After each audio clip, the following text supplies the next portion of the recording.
Afternoon and welcome to this week's second Saddleback webinar. I'm Liz Mangus, Literacy Specialist for Saddleback. We are very thrilled to have a second webinar this week. We hope you joined us on Tuesday, and if you didn't, that's okay. We're glad you're here.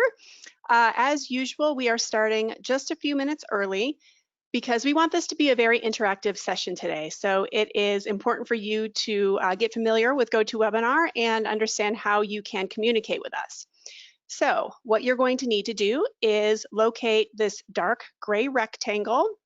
This is called your control bar. It's usually at the right-hand side of your web browser window. Two important things about this control bar. Number one, the question mark. You want to click on that question mark, otherwise known as the question area, anytime you want to interact with us today. So we are going to be prompting you, asking questions, asking you to share your experiences. And to do that, you have to click on that question area, and that is where you can share your thoughts with us. The second thing you need to know is your handouts and your certificate of attendance are located in the control bar. You want to click the little picture that looks like a piece of paper, and that is where you will find your handouts and certificate of attendance. And of course, we always love it if you would follow us on social media. We know a lot of you are on Twitter and you love to tweet during these webinars, which we really appreciate, and we want you to keep it up. So you can find us at SDLback on Twitter, and our guest speaker for today, Laura Gardner, she's at Laura Gardner 79. So go ahead and while you're waiting for 3 o'clock, pick up your phone and let everybody know you are joining us today to learn a little bit about family engagement. We will get started right at 3 o'clock Eastern time. And while we're waiting, let's say hi to Laura. Hi, Laura, how are you? Hi, Liz. I'm doing well. Thank you. I'm so excited to be here. Where are you joining us from today? I am in the hot and humid Washington, D.C. Oh, is it hot there? I didn't Yeah, know so that. we had a full week or about a week of lowered temperatures. It was like really nice in the 70s, like low 70s. Very unusual for DC. I turned off my air conditioning even. And then suddenly today it's, I don't know what the temperature is, but the humidity spiked again and it's icky. Yeah, it's So, getting to be that time of year. So sorry, but where are you based out of again? Are you? I'm in the Austin, Texas area, and it's been That's hot right. here for weeks. It's been hot here for Okay. weeks. So I'm Yeah, so already you're like used to Laura, it. you don't have any right to complain. No, it does get hot where you are. It does for sure. Let's check in with our attendees. If you are just signing in, go ahead and locate the question area on your control bar. Oops, we're not ready to start yet. There we go. The control bar has a little question mark on it. If you can locate that and go ahead and let us know where you are joining us from today. We always like to give shout outs and say hi to people. Hi, Ryan. Thanks for joining us again from South Carolina. We'll get started in about 2 more minutes. Martha from Chicago, hello. Leanne Nguyen from Euless, Texas. Layla from Chicago, hello, thank you for joining us. Gloria from Alvin, Texas. Catherine from Virginia Beach. Pam Short from the panhandle of, I'm guessing that says Florida, from Florida, yes. Regina from Connecticut. Emily Francis from North Carolina. Hi, Emily. We have Frederick, Maryland in the house. Kingwood, Texas. We have a lot of Houston area folks joining us. Love it. Okay, Maria from Texas. Sarah in the Hudson Valley. I wonder, do we have anybody from Canada on here yet? We usually get a few people from Canada. Wait, if you're from Canada, you gotta let me know. I'm always looking out for my Canadian friends. Texas, more Texas. DC, Florence is joining us from DC. Yay, All right. DC! Boulder, Colorado, St. Paul, Minnesota, New Jersey, more North Carolina, Michigan. We've got Lindsay from Wilmington, North Carolina, Virginia and Maryland, okay. Yay, go Oh, here we Virginia, go, go! Saskatchewan, thank you. Allison is joining us from Saskatchewan, thank you so much. I knew somebody from Canada. Multiple people from Canada will be here with us today. Stephen from Massachusetts, thank you. Raleigh, North Carolina, Philadelphia, Brian from Philadelphia, hello again. I think you were with us the other day. Ashley. Anyone from Ohio? I haven't seen any Ohio yet. Anyone from Ohio? Let us That's know my you're roots. here. Okay, I knew it. We have more Canada. Hello, Ontario. Come on, Ohio, don't let me down. I'm waiting. I know. My roots. Come on, people. Yeah. Idaho. Well, it's early yet, Laura, so I'm sure somebody from Ohio will be joining us. Okay. It Okay. is almost time to get started. So thank you, everybody. Welcome. Keep letting us know that where you're from. And also, I hope you get comfortable with that question area, because as we go throughout our session today, we definitely are going to be prompting you to share your thoughts and experiences, and we don't want you to be shy. So go ahead, and this can be your practice run using the question area, letting us know where you're joining us from. If you're new here, the control bar is very important for you to interact with us. We've already mentioned the question area several times. That's how you're going to communicate with us. Just click on that question mark.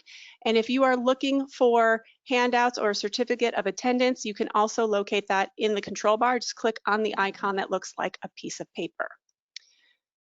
Please follow us on social media. Here are our Twitter handles for both Saddleback and Laura. I'll give you a minute to grab your phones and go ahead and tweet. Let everybody know that you are here joining us. Family engagement is such a crucial piece of building relationships and educating our students. So we are very thrilled to have Laura and very thrilled to have you learning with us today.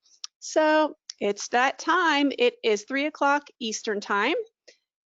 And I've already mentioned that our topic is engaging the families of English learners, especially in this new reality we're living in, where it looks like some sort of hybrid learning might be the reality for many districts moving forward, given the COVID-19 virus. So before I officially introduce Laura, we want to hear a little bit about your experiences. So I'm going to launch this poll to find out about how successful you feel the previous spring was when it comes to engaging the families of your English learners. So go ahead and choose one of these options. How successful did you feel engaging your families of your English learners?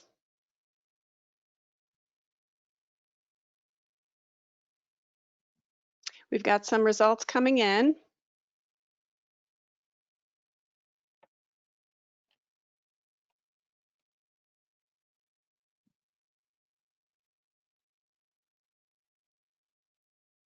All right, now they're coming in a lot faster. People are signing in.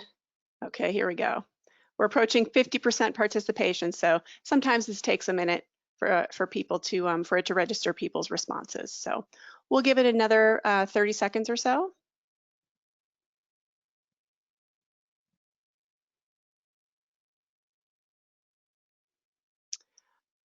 Okay, closing the poll.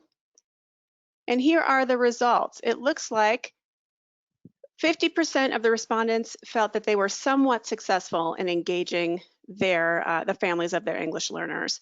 26% were neutral. Only 5% felt very, very successful, and 18% very unsuccessful. So Laura, I'm sure you'll be addressing that as we go forward with our information today.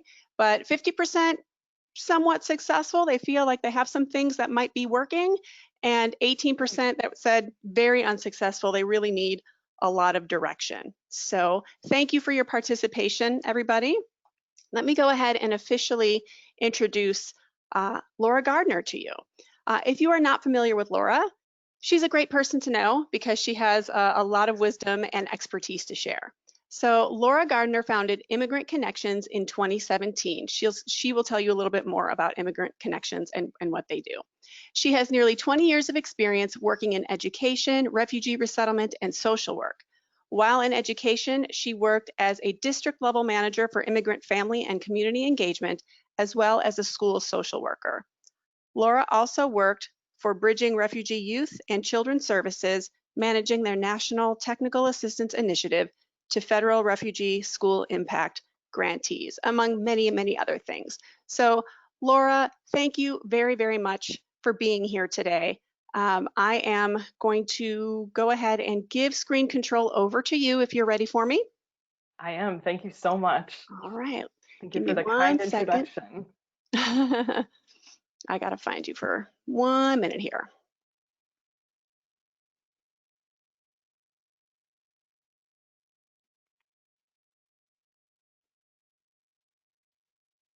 There you are. Among many hundreds of people. Yeah, I found you though. I found you. A little tip I learned today, the list is actually alphabetical. Who knew? Ah, all right. Well, So, thank you so much, Liz. Let me go ahead and start the slideshow. So let me minimize that. All right, so thank you again, and thanks to the hundreds of people who are joining today. So today we're going to talk about engaging our English learner families in a virtual world. Obviously a super hot topic. We've all lived through the past few months of trying to make this work, and in many cases, we may have to do this again for a while, depending on what the fall looks like. All right, so we'll go ahead. So just our learning objectives today. We're going to look at 10 lessons learned related to EL family engagement over the last few months of distance learning. And I hope that we'll be able to describe how these lessons learned can be utilized regardless of what school ends up looking like for us in the fall. So real quick, a little bit about Immigrant Connections, just in case you're kind of wondering what that is. So in our organization, we do a lot of training, both for educators, social workers, other groups. We don't work directly with immigrant kids and families in our organization. We're really about the training piece. And so some of our training, used to be more face-to-face, right? But now we do a lot of virtual professional development. We also have online courses, and actually we have a self-paced 10-hour course on immigrant family and community engagement in schools, which is actually starting Monday. So feel free to, you'll see our website link. It's just immigrantsrefugeesandschools.org. Feel free to go there, and if you want more information on that, we hope you'll consider joining us for the course. And then of course, different consulting projects and that type of thing. And one other thing I'll say before I move on, if you do visit our website, a box will pop up asking you if you're interested in receiving our email newsletter. We send that out about once every month and include a lot of resources that we've pulled together from different sources around the country that I think people find pretty useful. All right, so today's presentation and discussion will, like I said, be around these 10 lessons learned. And I'm basing them off an article that I wrote in my blog and posted, I think it was just a few days ago. And so if you can go to the website, immigrantsrefugeesandschools.org, click on blog, and it's the first article there, if you'd like to kind of just have a sort of printed version of some of the things we discussed today. All right, so lesson 1. And as Liz mentioned, please feel free to contribute and put your thoughts and questions in that question area, and she's going to be highlighting some of those for me, and we'll go back and forth. So the first lesson that I think is crucial and is not always the most intuitive perhaps for educators, but it's this importance of partnering with the immigrant and refugee agencies in our communities. There are so many different agencies that we can partner with, and they can help with the outreach piece, they can help with the communication when there's all of these changes happening very quickly, and of course some of the family engagement component itself, like the education, family workshops and that type of thing. And so one example I'll just share with you of many, there's an organization called Embark. It stands for Ethnic Minorities of Burma Advocacy and Resource Center. They're based in Iowa, and they started a while back. They have a YouTube channel, and they post daily announcements, like kind of going over the news in multiple languages. Just to give you an example, besides English, they do Burmese, Karen, Karenni, 2 different dialects of Chin. For those of you who work with the Burmese refugees, you know what I'm talking about. And then they've since expanded to a number of African communities. So their daily news comes out also in Kirundi, Kunama, Lingala, Swahili, some of those languages that I know in the schools we may have a hard time getting interpreters for, or just getting out information that's coming from our communications offices. And so this organization, they just pull together the news, both about coronavirus, announcements coming from the Des Moines Public Schools and just other sources, and they share that out. Also on their Facebook page, they have video clips where one of their parent educators, I forget her exact title, but there's a woman who her role is basically parent education, and she has modeled a number of activities in Burmese and some of the other, I believe it was Karen, but I know Burmese for sure, some of the other languages so that families can see. So I'm curious if any of you would like to put in the question area, if in your area, if there are any immigrant or refugee organizations that you all are partnering with. Again, it could be for communication, it could be more for that education component, maybe some virtual parent workshops and that type of thing. So take a moment so we can hear a little bit about what everyone's doing.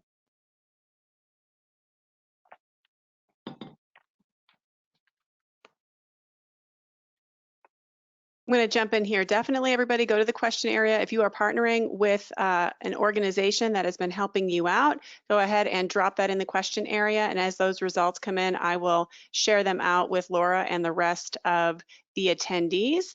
Laura, sometimes it takes a while for those responses to load. So Okay. if you want to go on to your next lesson, and then we can pause when some of these responses start coming in. Will do. All righty. So lesson 2 is around, as you can see from the fun little picture there, it has to do with using the right tool for the right job. And what we mean by this, I will show you the next slide, is that there are a variety of messaging apps and social media tools around the world.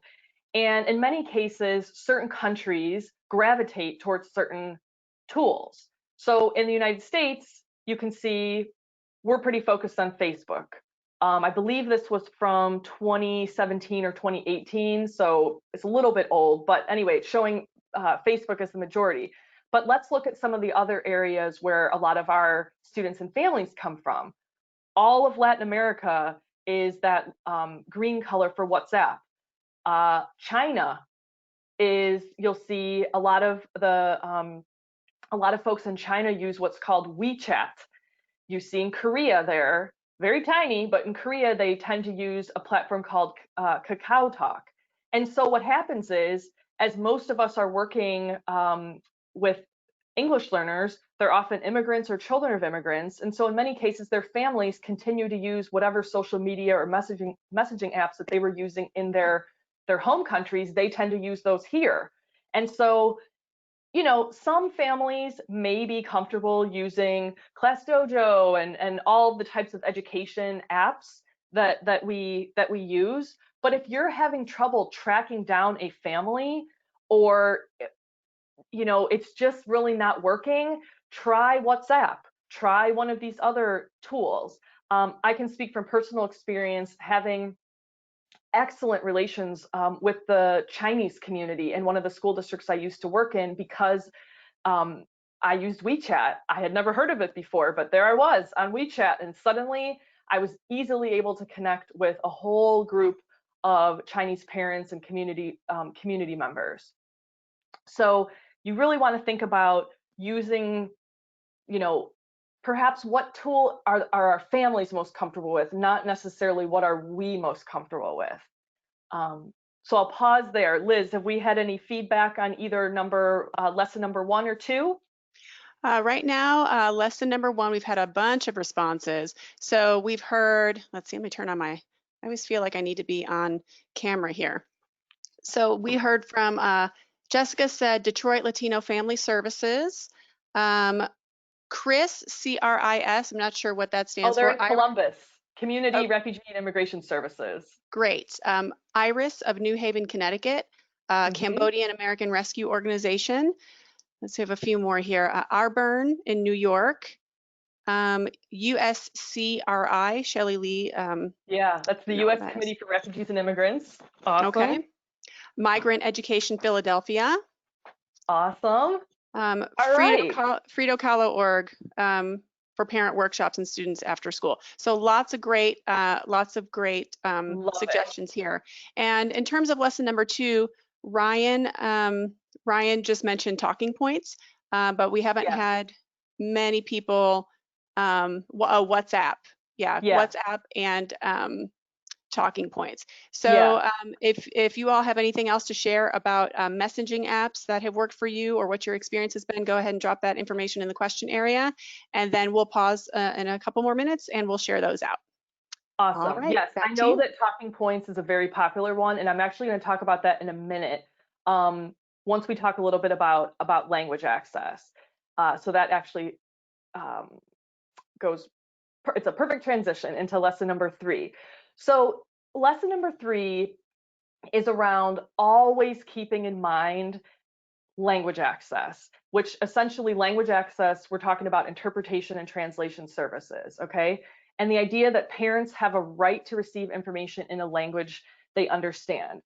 Now, I know as someone who used to coordinate our English learner family engagement for a very large district in Maryland, I know this is easier said than done, right? But I do think we need to all make sure that we are aware of parents' rights and continue to always advocate for what they have the right to receive. And so this document on the left here, and I put the link at the bottom, I don't know how many of you remember this document. It came out in 2015. It was co-authored by the US Department of Justice and the US Department of Education, and it was a really nice 2-pager that, as you can see from the title there, it just talks about information for, they use the, federally speaking, they use the term limited English proficient, which most of us probably don't like that. But so information for our parents who don't speak English, and for the schools and school districts that communicate with them. And it goes through and talks exactly about what are we supposed to be providing parents with in a language they understand. It talks about how we are not to use untrained school staff. We're not to use students. We're, you know, just other family members. You know, so you can Google that or pull up the link below and take a look. It's in multiple languages, so it's something. It was written actually for parents, but I like it because it's short and simple, and you can hand that to your communications office or director and say, hey, can we have a meeting about this? I'm a little concerned we're not meeting these requirements, or set up a meeting with your principal. It's something to certainly think about as we all are on this journey to ensuring that our parents have this, you know, access to information. And so I want to share, going along with this spectrum that I created. And this came out of, I was doing a training for Baltimore City Schools, and they said, you know, we have a variety of tools, but we don't really know when to use what, and we're not really clear on kind of what's the best, what's the worst. And so rather than saying what's the best or what's the worst, we're going to look at really what offers the most meaningful communication on the left over there where the plus is, all the way over to perhaps what is the least, provides the least meaningful communication over there by the minus. And so on the left, I would start with saying that a trained interpreter face to face, and that could also include like screen to screen, right, in our virtual world, but a trained interpreter face to face is always the best option. Some of the reasons are it's personal, and because they've been trained, it's most likely going to be accurate, an accurate interpretation. The cons that we all know is that a lot of times our school districts don't really have good mechanisms set up for requesting interpreters, and so it may take a lot of time. There may need to be advocacy involved. There may be all sorts of barriers to actually getting that human being, right? But nevertheless, from a meaningful communication standpoint, that's the gold star, okay?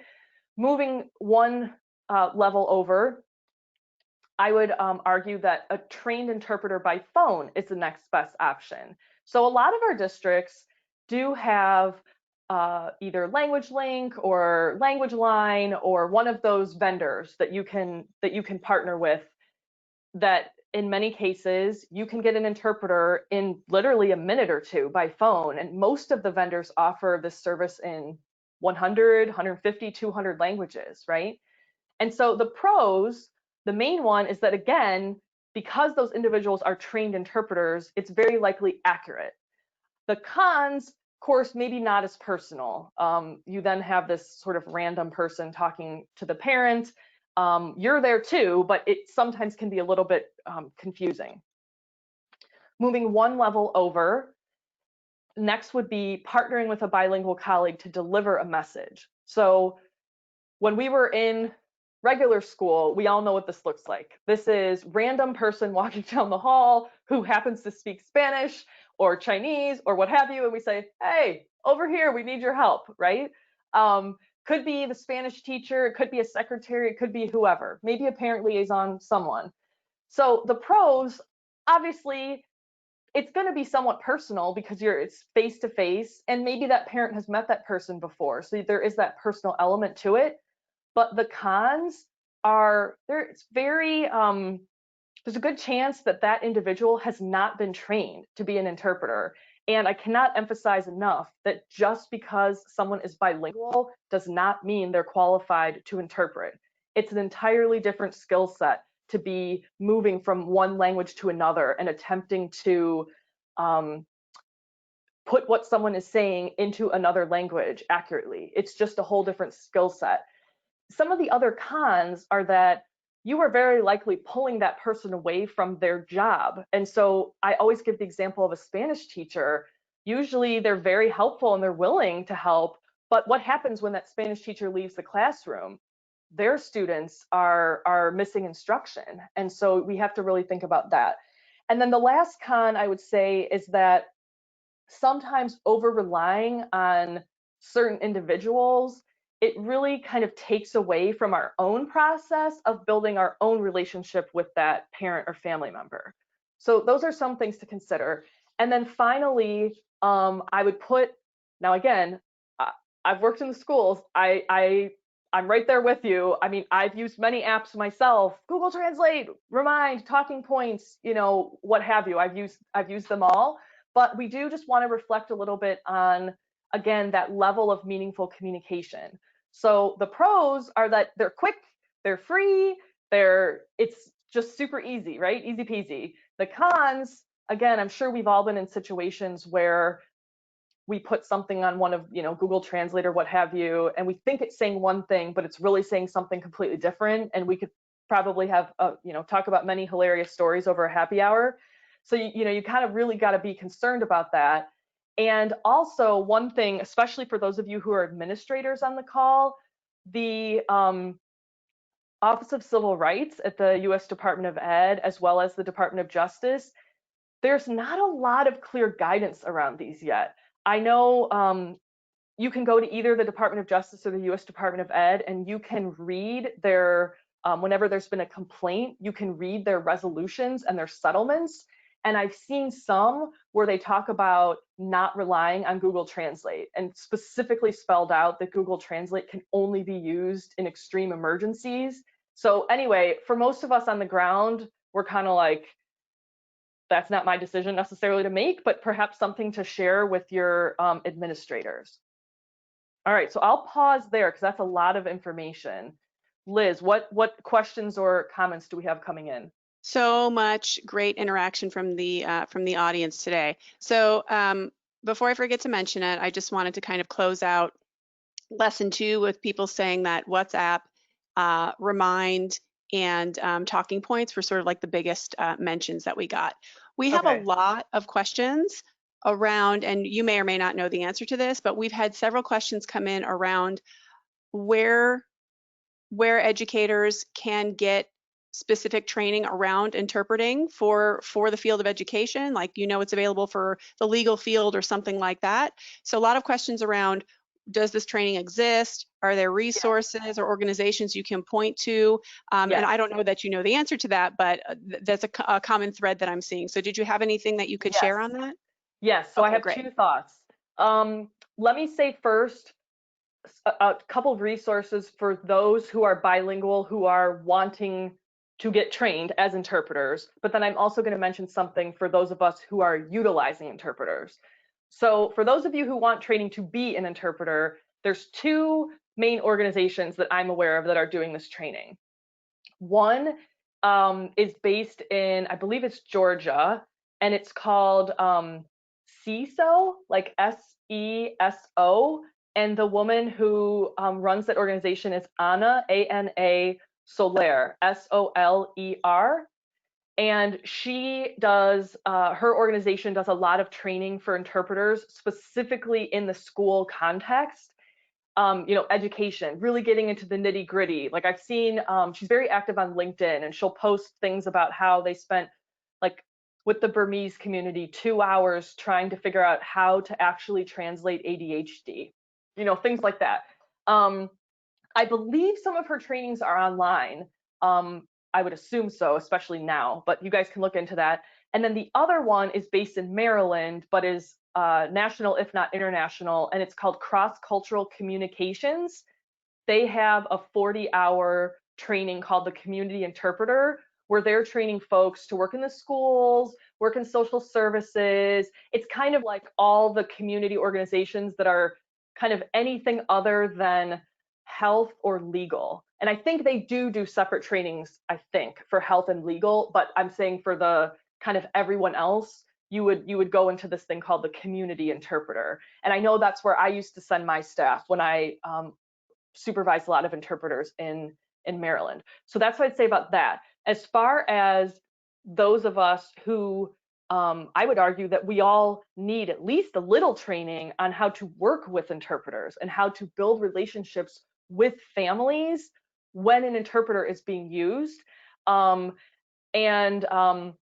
have a couple, little resources that come to mind, but I would just, not to sort of mention my course again, but I do, of the 12 lessons in our online course that starts on Monday, 3 of them are based on this. 3 of them are around not only kind of the language access laws, but it's really, again, like how to partner with an interpreter when you're trying to build relationships with families.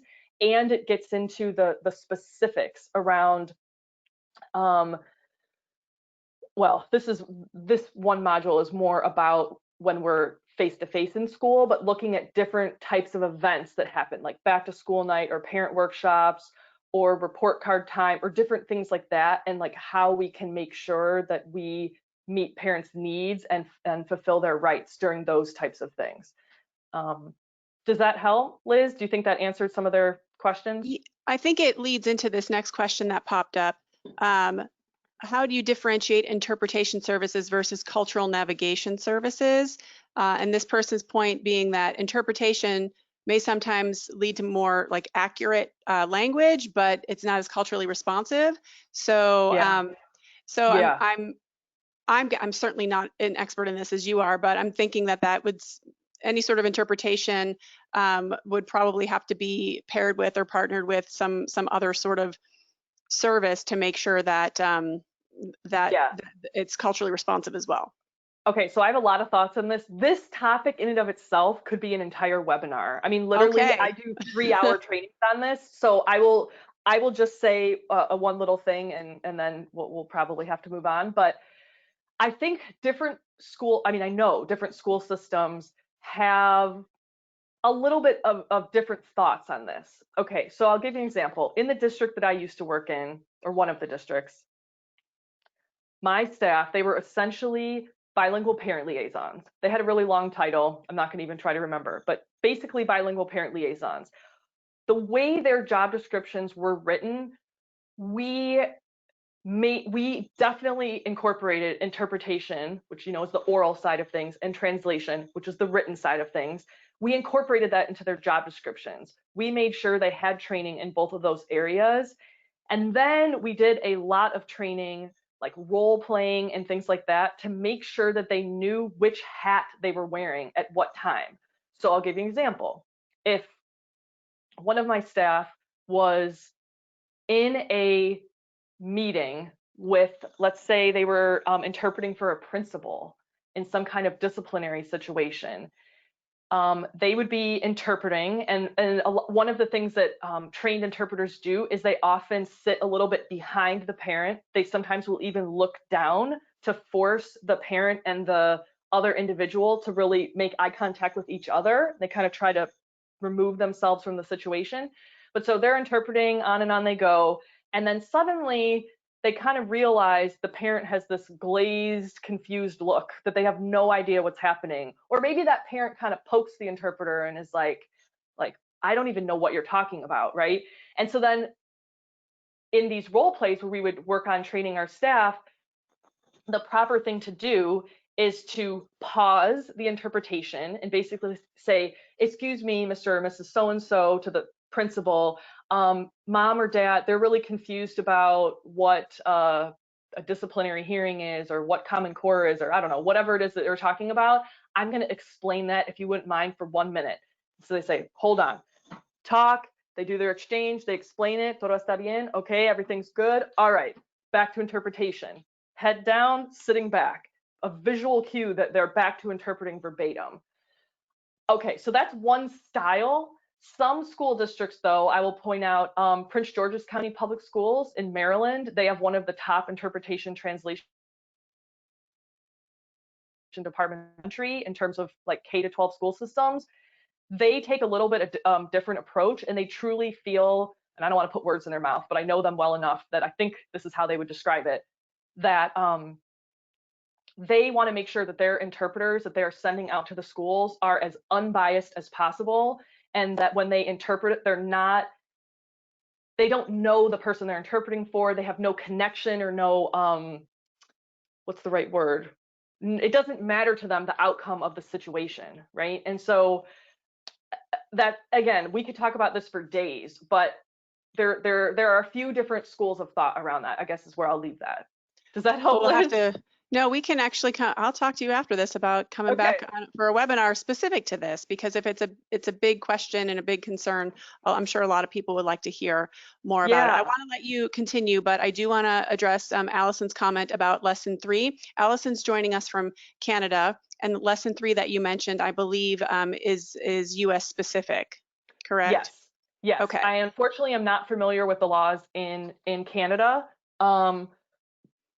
Yeah, that's all. I can't really speak to the laws in Canada. I wouldn't be surprised if there was something similar, Allison, but we don't have that expertise to tell you exactly where to go to find it. But what Laura mentioned is US specific. All right, Yeah. we're going to let you continue. Thank you, everybody, for your participation. Let's keep it moving. We love to hear your thoughts on this. All right, Laura, back to you. Thank you. All right, so lesson 4 is to tap into the family engagement field. Now, some of you are probably like, what are you talking about? So what I'll say about this is that many English learner educators, many educators, period, are not aware that over the past 10, 15, 20 years, that this idea around family engagement has really developed into its own field. So we don't really say parent involvement so much anymore. We really talk about family engagement because it's more inclusive, it's more two-way. We really think about it being interactive. But so we're at the point now where we have in the family engagement field all of our own, we have conferences, we have journals, we have the gurus, the researchers, the theories, like it's a whole field out there.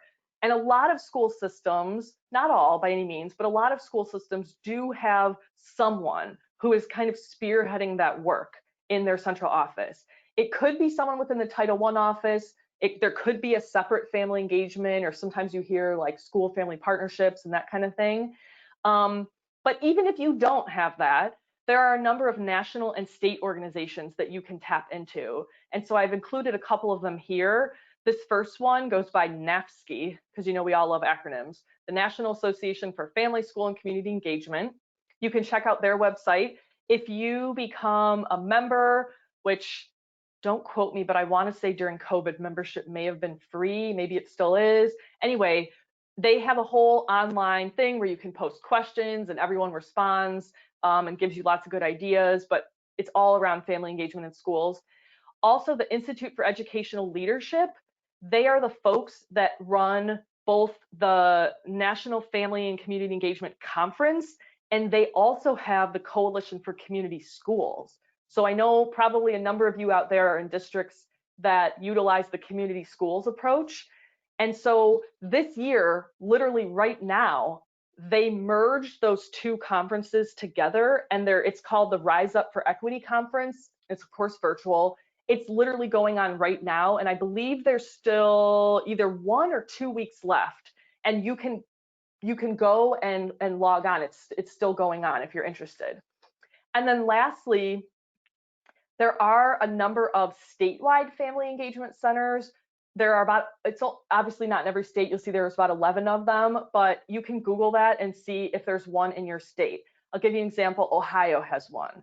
And so any educator in Ohio, or any parent for that matter, that's trying to get more engaged in their child's school, they do a whole lot of PD. They do just a lot of work for educators as well as families. So feel free to Google that and make sure you're tapping into those resources that exist, so you're not kind of reinventing the wheel and just sort of guessing at what works best, right?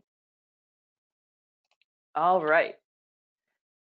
Liz, anything to comment on there from that last one? People are thrilled with the information. They want you to come back and talk a little bit more and expound upon what we were discussing there about interpreters. So, we're still on the interpreters. Okay, that's good. Well, yeah, yes. So, okay. And then, yeah, people are just really excited. Lots of love coming in, and they say keep it coming. So all right. Well, I'll keep it going because I know we only have until 4, so I'll try to get through the 10 lessons. So we're on number 5 right now. So this is a lesson I've been saying since day 1. Some of you may have heard me on the Sidelets webinar with Carol Salva a while back. Way at the beginning, I was talking about this. This is probably where my social work background kind of kicks in. But so all the families we work with, or many of them, and then including ourselves, a lot of us are in the middle still of this incredible balancing act, right? So on the one hand,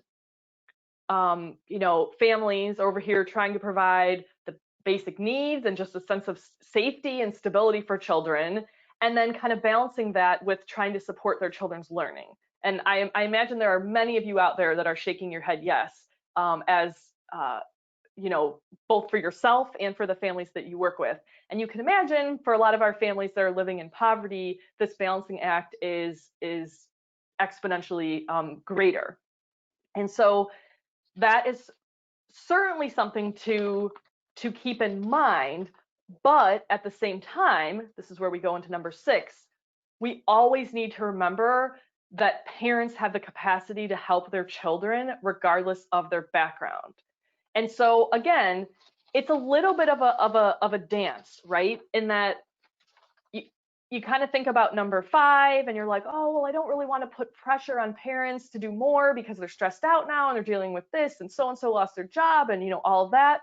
And there's all of that. But we also don't, I forget how I worded this in Carol Salva's webinar. A lot of people were quoting me on this, but we don't not want to reach out to them because we're making assumptions, or we assume that they're not able to help their children, right? And that's where we really get into this 6th lesson. And so I know many of us work with refugee families from the Congo, or some of our families from Central America where mom or dad has gone to school up until 2nd or 3rd grade, right? Like families may not have a strong formal education background, but I would argue till the day I die that they have the capacity to help their children. It just might look a little different than you or I maybe are envisioning it, or just what we think maybe it should, quote unquote, look like. Okay. Any thoughts on 5 or 6, Liz, before I go on to 7? Yes. I have a comment here from Elaine where she says, many of my families believe the teacher and the school take care of the student during school hours and the parents resume after that. Families hand over responsibility to us. So that's a consideration, but that certainly wouldn't be everybody. But I thought that was worth mentioning because that's a common feeling, yeah, I think, among teachers. Yes. So I think a lot of us are familiar with that idea. Many families express that, and there's obviously cultural elements to that, right? So in tons of countries around the world, your kid goes to school, they're the teacher's responsibility, and you as the parent, you don't show up at the school, right? In many cases, it's seen as challenging authority, it's seen as threatening, it's seen as, just it's not your place. And so I think that's partly why orienting families here, especially our English learner and our immigrant families, is so important. I know in one of the school districts I used to work in, we spent countless hours. This took forever, but it was so worth it. We put together a multilingual orientation video that is still on YouTube. That, Spanish, Mandarin, Urdu, we had it in a bunch of languages. And of course, we were providing some basic orientation material around like school buses or like what does the school nurse do or things like that. But a whole chunk of it was on kind of what we mean by parent involvement or family engagement in the US, and really reiterating that we welcome families into the school, and here are some of the types of things that we'd love to partner with you on, and just kind of setting that tone from the beginning. I think it takes a while to, yeah, it's just a lot of times cultural, like helping to explain that.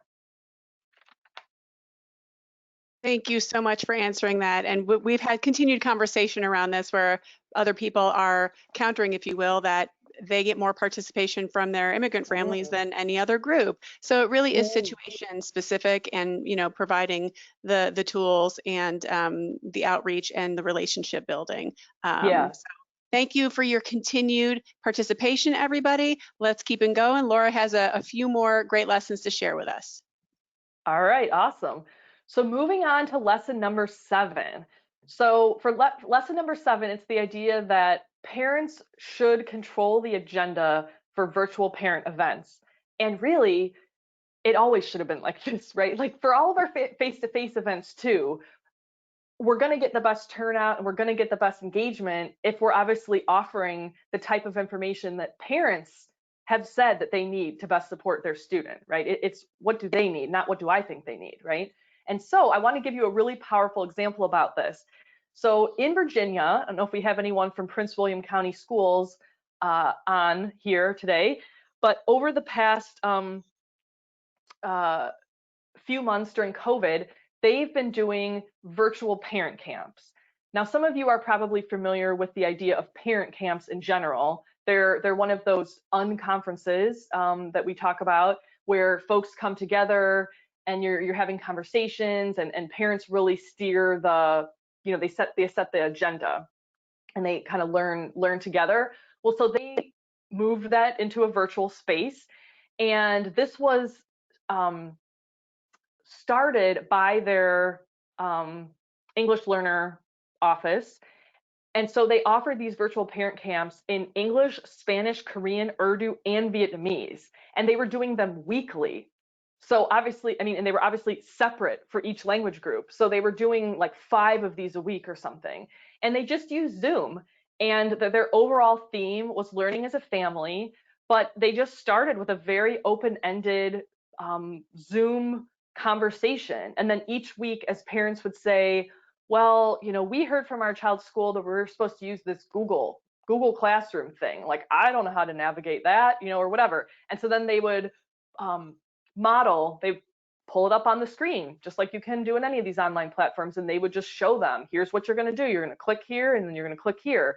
And, how often in distance learning have we done that in Vietnamese for families, or in Korean, or in Urdu, or all of the languages that we really need to always think beyond Spanish. And so that was a really great, just a really great example. They were tweeting about it a lot, and that's where I first heard about it. And then a lot of you guys are familiar with Elevation, I'm sure, and they have that podcast, Highest Aspirations, that's put on by Steve Sofronis, and he interviewed Ms. Colon from Prince William County Schools about these virtual parent camps. And so the link is live. I don't know if you can click on it on the screen, but you should be able to in the PDF version, and you can go and listen to the whole podcast about it. I'm going to jump in here, Laura, just to let everybody know that in your handouts, you do have this slide, and it is hyperlinked, so you will have access to the podcast that way. A lot of people are loving lesson number 7 with parents controlling the agenda. The idea of parent camp is getting people excited. We do have somebody who is a parent in PwC. I guess that's Prince William County, right? Yeah. She's a parent, and she said she's never heard of this. Was this only for EL families? I think it was it. I believe it was for English learner families. I'm not 100% sure, but I know that their office, like, was the one that sort of put this on. So I'm going to assume it was geared towards English learner families, but I'm not 100% sure. Okay. And then Molly wanted to know, going back to the orientation videos you mentioned, you said they're probably still on YouTube someplace. Yeah. Is there some keywords you could give to people to find them, or maybe we can just Sure. The school system is Anne Arundel County Public Schools in Maryland. So ANNE and then Arundel, ARUNDEL, Anne Arundel County Public Schools.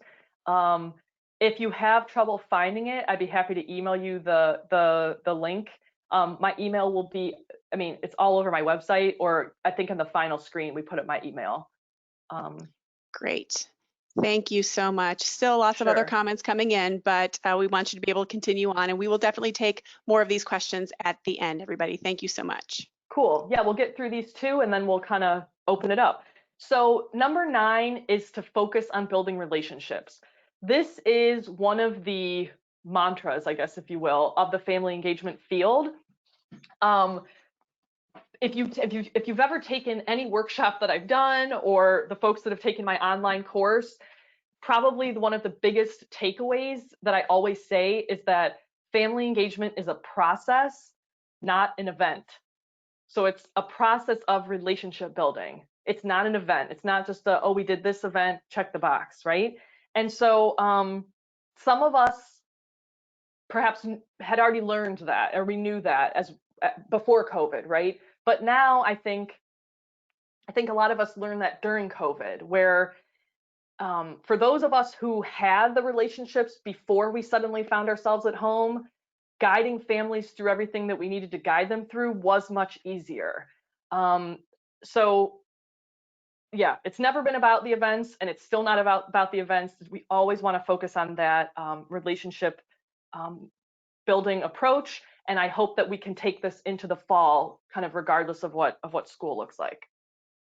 And I'll do one more, and then we can, I know, open it up. So the last one is to remember race. So on the one hand, when I was writing this article, I was thinking about, well, I've always thought about race, and this is not, this lesson is not necessarily a lesson because of virtual learning, but it's all happening at the same time, right? And I think I just wanted to use this opportunity to reiterate that we do have to remember race, and that color blindness is really not helpful, particularly in education. We really, we need to fully see all of our brown and black students and their families, and acknowledging race is really a part of truly seeing someone and you know, acknowledging them.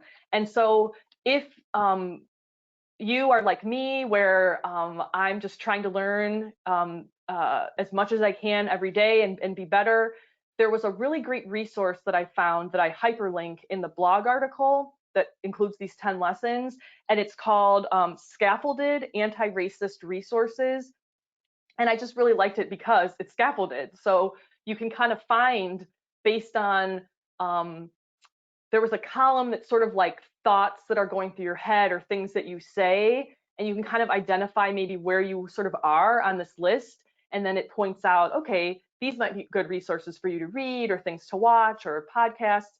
And then as you kind of grow, you can kind of move up to the next level. So I thought that might resonate well with educators, since it's scaffolded.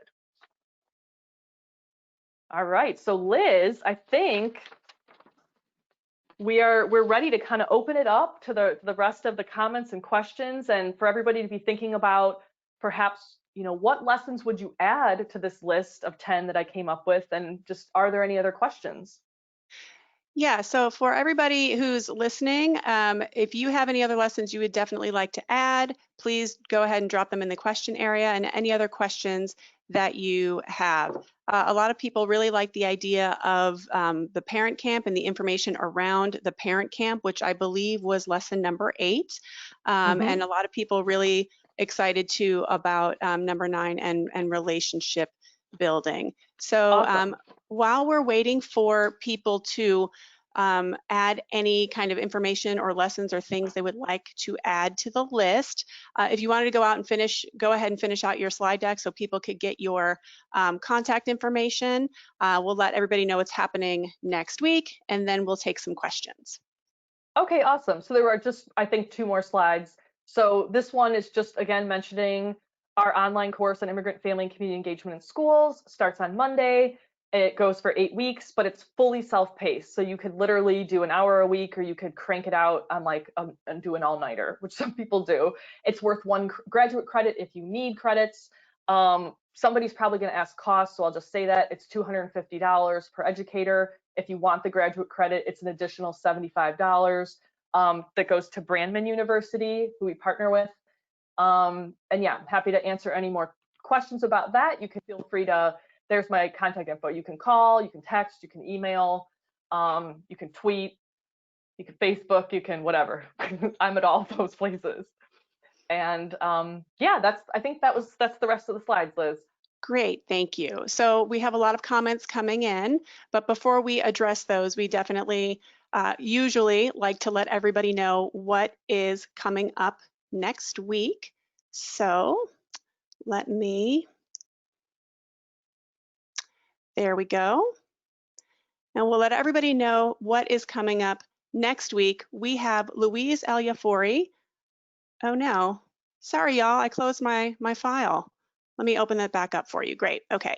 Next week, we're going to have Louise Lu joining us. She's going to talk about mitigating trauma in culturally and linguistically diverse settings. We know our kids have been through a lot, our families have been through a lot, and whether we're coming back to brick and mortar or staying in some sort of hybrid situation, we want to have the tools we need to address the whole child. So Louise will be joining us next week on Wednesday, 3 o'clock Eastern Time, noon Pacific, as usual. We would love it if you would come along, continue the conversation with us.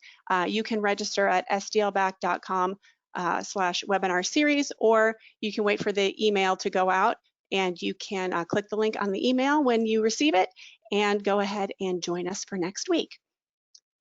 And so with that, let's start taking some questions.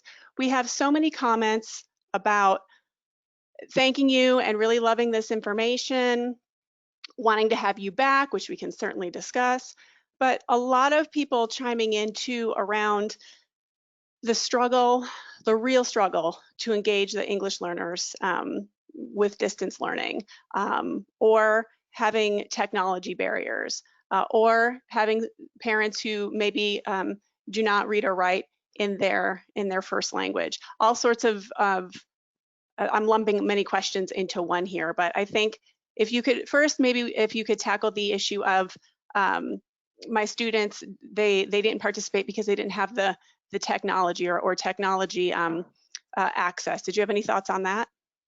Yeah, a couple thoughts. I'm sure, okay, this one is sort of a simple thing. I think people are probably well familiar with this, but I'll mention just in case someone's not, there's that, oh gosh, now I'm gonna blank on the name of it, the $10 a month, the $9.95 Comcast, Xfinity, Internet Essentials, that's what it is, the Internet Essentials program. And I know some people have said, oh, will they require a social security number? I have looked into that myself and do see a number of other documentation options that are available instead of, like, the social security is just one. So anyway, if you haven't looked into that, that's always something to look into. But more importantly, I think that it comes down to a lot of advocacy with, if we have 5 families, 10 families, however many families that don't have internet access, who in our district is looking at equity? This is an equity issue, right? And so if you have an equity department or a person or a team or someone I'm sure you're already fighting the good fight, but keep fighting the fight is basically what I'm saying. You have to frame this as an equity issue and keep passing it up the chain. I can't remember who I was talking to just the other day, but it was someone in a large school system who, gosh, it's going to bother me how I can't remember who it was. But anyway, it was a large school system, and they were saying that it wasn't until close to the end of all of this, of the 3 months or so, that their school board members really got wind of the fact that a whole bunch of families never had internet access to begin with. We've got to figure out a way to not jump the chain of command, but convey that information. And in many cases, it's going to be heard better if it comes directly from a parent or a community leader. So that's where some of that piece comes in with the community partnerships. If you have an immigrant nonprofit organization where there's someone there who is willing to say, hey, on behalf of the Latino community, I'd like you to know that I'm getting 10, 20, 30 questions a day about like how to help, because none of these families, none of our community can log in. So anyway, that's sort of a long-winded answer, but I think parent advocacy, us doing advocacy, community leader advocacy, and constantly framing it as an equity issue, and just keep at it. Building upon that a little bit, Cynthia wrote in during your presentation with a question around supporting parents and family members who cannot read their own language or dialect. She says, every parent and family is entitled to quality family engagement. We need to support families exactly where they are in this moment, not where we wish them to be, and build genuine two-way relationships, especially in this new digital and now with digital and virtual communication. So thoughts around supporting parents and family members who do not read their own language or dialect, per Cynthia. Thank you, Cynthia, for the question. Sure, very, very challenging. I know from many of my experiences in the past, both in the refugee resettlement world, as well as working with a lot of Central Americans, that literacy is always a big component. I think just like you said, the individual said, when we're thinking about starting where they're at, do they have a phone, right? Do they have a certain platform? Again, maybe they're okay with WhatsApp and can do like a FaceTime with us, or some other tool that they are comfortable with. Can we kind of start with that, right? And moving from there, it can be obviously a pretty big jump to full-on computer literacy, right? You may have someone who's fairly savvy with navigating their phone, but they're like, what's a mouse, right? Like there's a huge jump there. But if we can start at least with the tools that maybe they're comfortable with, and then rethinking a little bit about, I'm not saying like lower our expectations, I'm not saying that at all, but looking again at the strengths and what they can do. So I know, for example, a lot of L teachers, just through seeing conversations on Facebook and lots of resources and things that people were sharing, they were helping families think through how to establish a routine at home. And in some cultures, like that's not really a thing. So like helping them think through, like maybe, from this time to this time, maybe it's not mom or dad's going to be sitting down and helping the child do the math, but maybe their role is making sure that they have a little place over here in the corner to do their work. Maybe their role is helping, if they don't have any paper or pencils or crayons or supplies at home, is there some way that they can reach out and go get those or request someone to bring them to them? So, making sure their student has supplies. And like the routine piece, maybe helping to just set aside certain chunks of time. I mean, there's lots of different things that I think families can do. And in addition, I think in many cases in the past few months, perhaps there was, in some cases, less of our traditional,